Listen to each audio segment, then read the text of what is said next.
thing they do. You can't separate people physically or externally, normally speaking, until you first divide them psychologically from each other. And so the first thing they do is they try and foster a negative attitude towards the spouse, so they're constantly affecting the perceptions. So let me give you an example.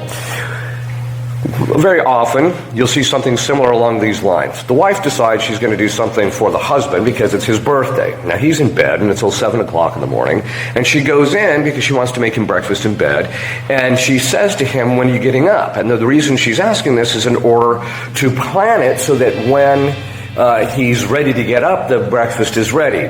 But when he hears her say, "When are you getting up?" the demon steps in, puts in his mind, which by the way has been fostered for years usually.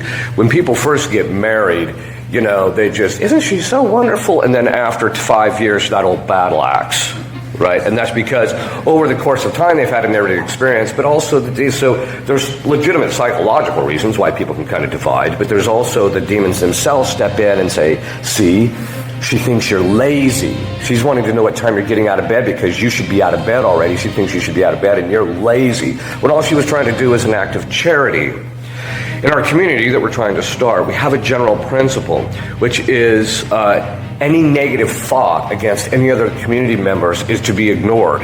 And if it's something that you think needs to be addressed, you go and you air it out immediately to the other individual in the community. We have found that 95% of the time, the negative judgment was baseless.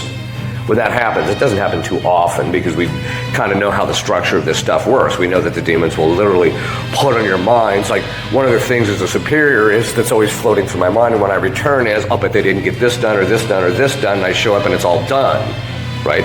And what that's a sign of is the fact that they're actually trying to affect your perceptions about it, because that's the first place